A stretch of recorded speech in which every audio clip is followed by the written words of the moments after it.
Hi Capricorn! Kamusta? Ito po si Divine Tarot 888 for your July kapalaran. Tingnan natin ang energies connected sa'yo ngayon. Kamusta kayo guys? Comment present para lang kung nanonood kayo. Namiss ko kayo mga Capricorn.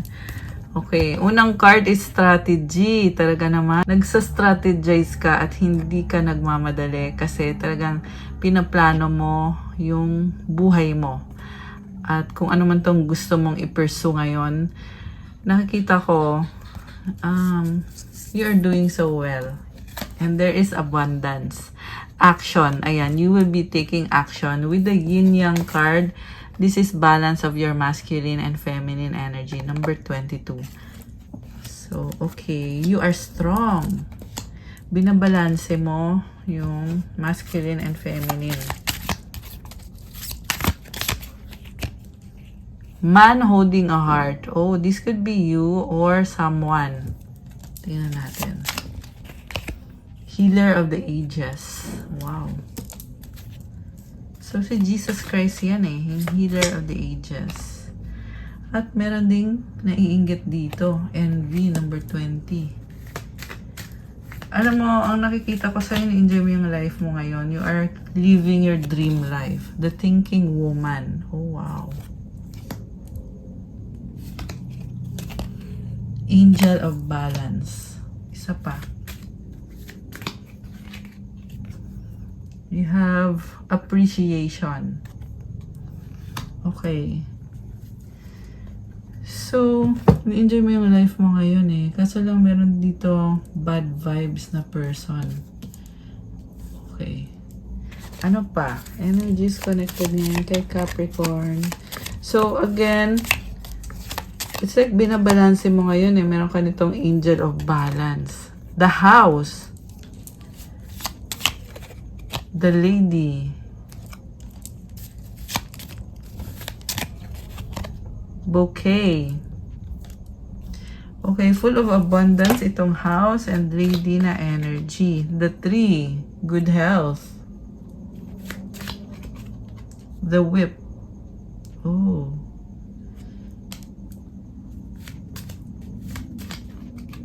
Oh my gosh, the snake. So, I feel like you are a spiritual warrior. Kasi with the whip and the snake, nakikipaglaban ka. The fish. Ayan. The stars. Okay. Ito naman ay good energy. So, kuha kita ng angel numbers for Capricorn.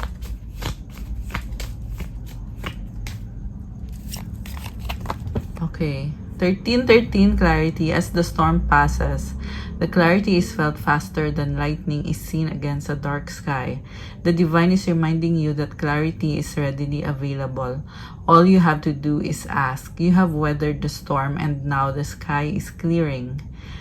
Okay, so dumaan ka man sa bagyo pero ngayon lumiliwanag na at naliliwanagan ka na din. So andito na yung blessings. Affirmation, loving energy surrounds me and I trust that the clarity I feel is the answer I need. Magaan na ngayon yung pakiramdam. So, 1919 transformation. It is us that you take notice that you hold within your hands the power to change your life. Within this realization, you will feel your sense of purpose and your connection to new beginnings. Okay, so Capricorn, talaga napakalaking pagbabago ang nangyayari ngayon sa buhay mo. Kaya ka nga meron itong strategy na card. You're going through a transformation. Yes, malaking transformation ito. At ikaw ngayon ang gumagawa nito.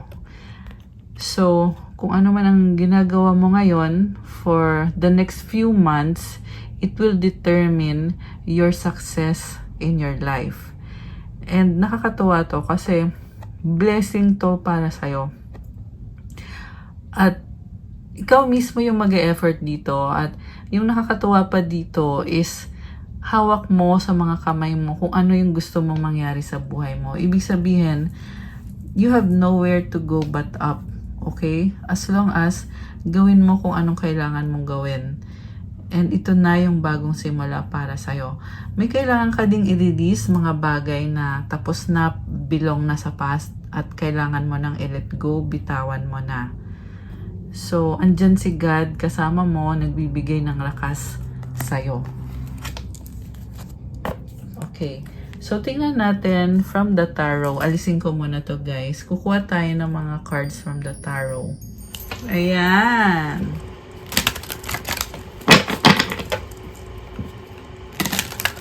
Okay. Capricorn. Knight of Cups. Wow naman. May mga pangarap ka sa buhay na gusto mong marating at you are very hopeful and optimistic sa mga pangarap mo na yan. May mga pangangailangan ka din. What crosses you is the 5 of Pentacles. So kung nawalan ka ng pera, ito yung sitwasyon na yon. You're on the process of healing. Sasabi din dito, guys, na hawak mo talaga yung magiging solusyon sa problem mo. Pwede itong financial or any other situation. May nakita din akong injured or sugatan or baka may sakit. So, tingnan natin Oh, the Empress. You attract so much abundance. And you are in touch sa feminine energy mo. Ibig sabihin, napaka-magnetic ng energy mo. Malakas din ang intuition mo. And go with the flow ka. Parang sinasabayan mo sinasabayan ng emotions yung mga manifestation mo. And I just saw 1, 2, 3 angel numbers on the screen. Ibig sabihin, it's like you're taking it one step at a time. Hindi mo minamadali ang mga bagay-bagay. Although nakikita ko din dito na merong workaholic din dito, guys. Tsaka meron din dito na parang merong stress. Okay? Pero, yeah, siguro once in a while, nasa stress ka. Pero you have this protection. Ayan, may shield ka, Okay, may workaholic din dito. So, tingnan natin. So, napakakalmado mo. And the reason kung bakit ka ganyan, kasi the Empress ka Hindi ka nag-worry kasi alam mo na andyan lang yung mga blessings. Kahit na may mga obstacle ka dito na lumabas. Okay, ending, 10 of Swords. May nag-backstab sa'yo. Okay, tingnan natin. Ano bang nangyayari? The Fool, new beginning, and 2 of Swords. So, bottom of the deck is Page of Swords. Okay. Supportive energy. Oh, the Lovers. Tapan natin kasi walang suot yung picture. Yung nasa picture. And then, 3 of Cups, the Justice card, and the outcome is the Hangman. Okay, sacrifice na kailangan mong gawin. Sabi dito, you are strong. Napaka-pure mo. May soulmate ka dito na nakikita ko. Pero, anong nangyari? Parang may third party. So, itong soulmate mo, may attraction sa inyo. Kaso lang, hindi na available to. Okay? Kasi magiging third party situation to. O baka ikaw yung magiging third party pag if you pursue this relationship or connection. Kung yung tanong mo naman ay kung mahal ka ba niya, well, napaka-clear naman dito na yes, mahal ka niya. Okay? Kaya lang yung sitwasyon niya kasi ngayon, hindi siya pwedeng magkaroon ng relationship. Kasi meron na siyang, pwedeng ikinasal na siya dito sa other person. Okay. And sa nakikita ko, wala din siyang choice kasi may contract or meron siyang obligasyon Okay? Pwedeng legal na obligasyon. Kaya hindi siya pwedeng humiwalay dun sa other person na yon. And it's a sacrifice na masakit para sa kanya kasi gusto niya kasi, syempre, may gusto kasi sa'yo itong taong to. Pero hindi pwede. Kaya masakit yun para sa kanya. Kaya sacrifice. May pagsisisi dito. Tinitingnan niya sa ibang angle yung sitwasyon. Parang niisip niya, ano kaya kung ikaw yung minahal ko instead of dito sa other person na to. So, ayan, hindi naman po mag-resonate sa lahat to. Pero, Let me know sa comments kung sino man tong nasagap natin. Okay, judgment. May mga hindi magandang sinasabi tungkol sa kanya. Hindi sila okay nitong person. Pwedeng may anak. Ayan o. May bata. Okay. Parang hindi masaya. Hindi siya masaya. Mahal niya pa rin naman tong other person. Kaso lang, may something dito na hindi siya masaya.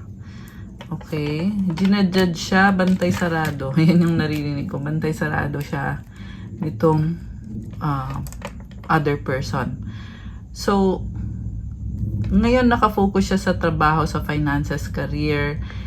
Parang wala siyang desisyon dito. Okay? Naghihintay lang siya kung anong dadating, kung ano lang, kung anong mangyayari. Oh wow, 2 of Cups. 7 of Cups.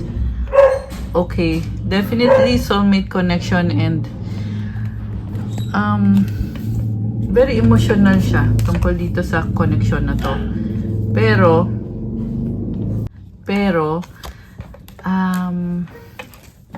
wow. Grabe. Hindi ko alam kung matutuwa ako para sa inyo. Pero sabi dito, mahal ka niya. Kaso lang forbidden itong klase ng pagmamahal na to. Forbidden love or hidden love. Kasi nakastuck siya dito. Hindi siya makaalis. Pero ito, may pagmamahal. Okay? Ace of Rods, 3 of Pentacles, Knight of Pentacles. Wala siyang magagawa. Yan ang sabi dito. Mahihirapan siya, mahihirapan ka lang din. Sa totoo lang gusto niyang mangyari to. Kaso lang ikaw yung kawawa dito. Okay? Third party situation eh. With the Knight of Pentacles, may responsibilidad kasi itong taong to.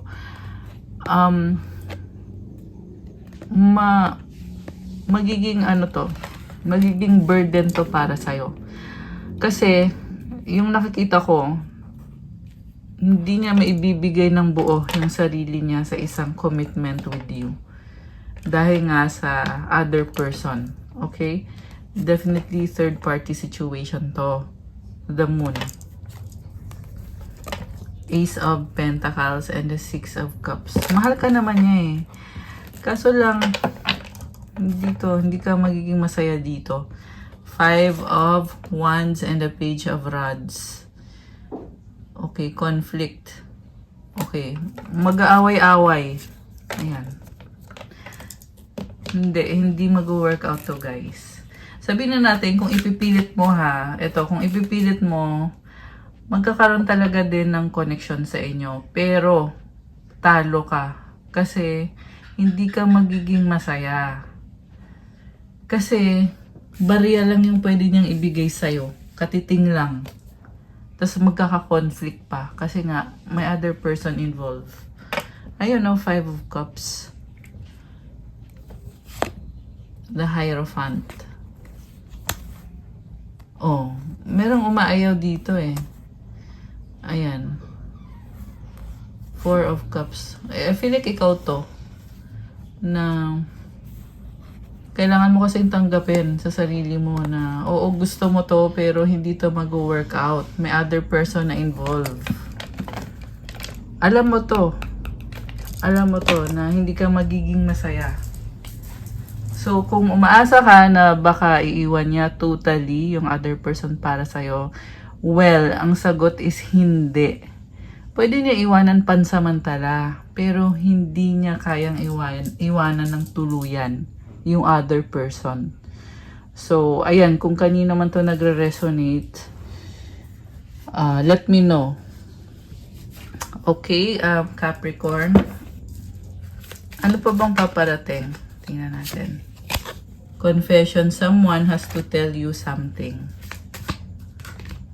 Pets. Getting a new pet, giving a current pet more love. Wow naman, ang cute. Water sign, Cancer, Scorpio, Pisces. Ano pa?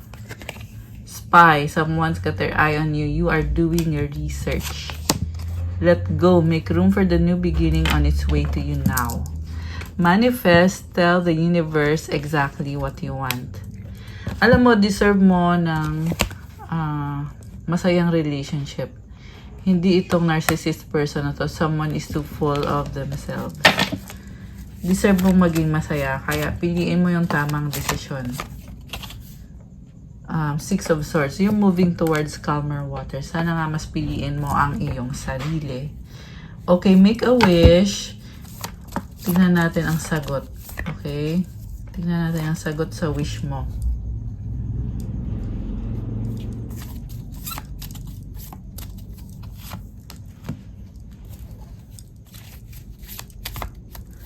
At kukuha kita ng mensahe from the universe.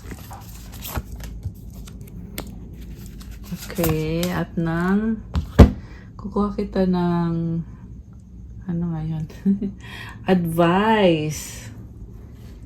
Ito. Yung galing sa angels mo. At Capricorn.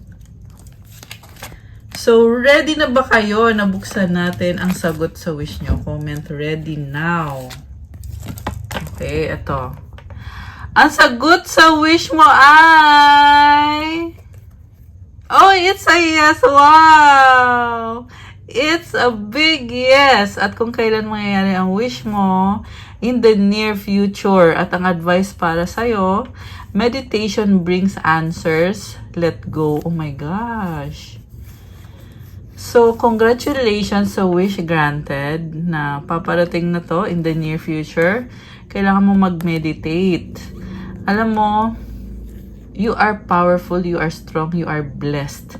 Pero, kailangan mo munang mag-meditate at mag-let go para ma-access mo itong blessing na to, Capricorn. I-claim mo to, napakaganda, napakaliwanag. This is a blessing for you.